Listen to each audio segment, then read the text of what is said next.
Hey guys, Brandi Bottoms here with 3 important tips when visiting strip clubs in Las Vegas. Now, Vegas is known to be the home of some of the most beautiful women in the world, and we have some of the most beautiful strip clubs in the world where they work. So when you come to Vegas, it's only natural that you want to go to the best of the best and get a lap dance from the hottest woman in town. One thing you need to know is when you are being serviced by the best, you're going to have to pay a higher price. So if you go to one of the really beautiful mega clubs like Spearmint Rhino, which is known to have the best looking girls in town, or Sapphire, which is billed as the world's largest gentlemen's club, be prepared to spend a little extra coin. I mean, this isn't some corner titty bar in Wisconsin. These are multi-million-dollar mega clubs, but they're full of gorgeous women, 9, 10, 11s, and you won't be disappointed. Just don't go in being a skinflint, or you won't have much fun at all. My second tip when visiting Vegas strip clubs is, here in Vegas we have this weird law that prohibits the sale of alcohol in fully nude clubs. So if you go to a strip club and it's just a topless bar, you can drink all you want. They'll sell you a bottle of Grey Goose for anywhere from $350 to $400, but you won't be able to see anything below the equator. If you want to see full nudity, you'll have to go to one of the juice bars, which is kind of lame, since who wants to pay $10 for a glass of flat soda or orange juice? But on the other hand, the clubs that are fully nude, because they don't sell alcohol, they're allowed to employ younger strippers as young as 18 years old. They can't work at the clubs that serve alcohol until they're 21. So you do get the chance to receive lap dances and affections from fresh, young 18-year-olds straight out of high school, which is a plus. But there is a third option. This is my favorite secret in Vegas. There's one strip club called the Palomino Club up in North Vegas that's been around so long that it was grandfathered in before this bogus law was written. It's the only club in town that you can drink alcohol at, and they feature fully nude dancers.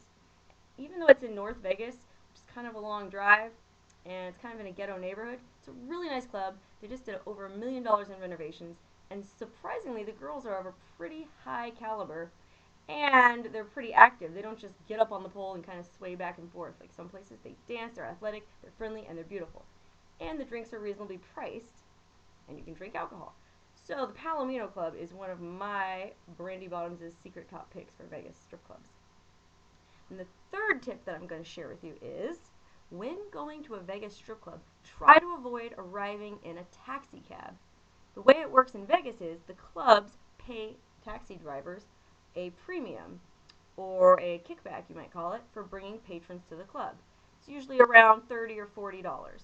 So the patron has to pay that $30 or $40 to the bouncer at the door, which then goes back to the cab driver.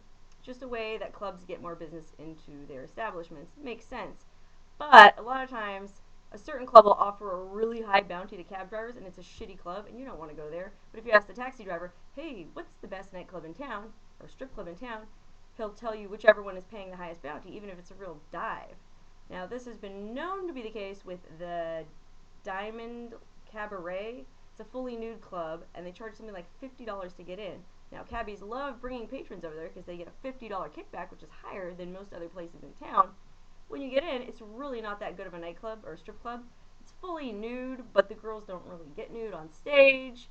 You have to buy a private or VIP dance with them to even see anything, so I really don't recommend the Diamond Cabaret. So it's not always the best idea to ask your taxi driver which is the best nightclub, because he'll just tell you the one that's paying him the most money, which in turn means you'll have to pay more money to get in.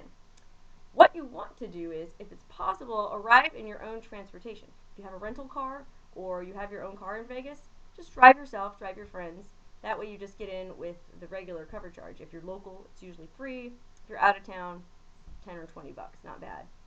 Now, if you don't have your own car, or you don't want to drive because you want to get fucked up, some strip clubs in Vegas offer a free limo service.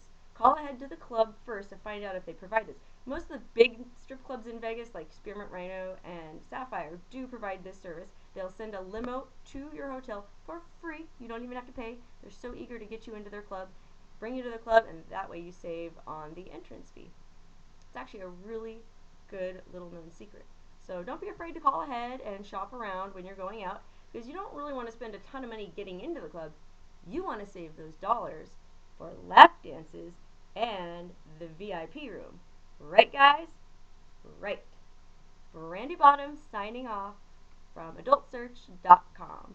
Bye.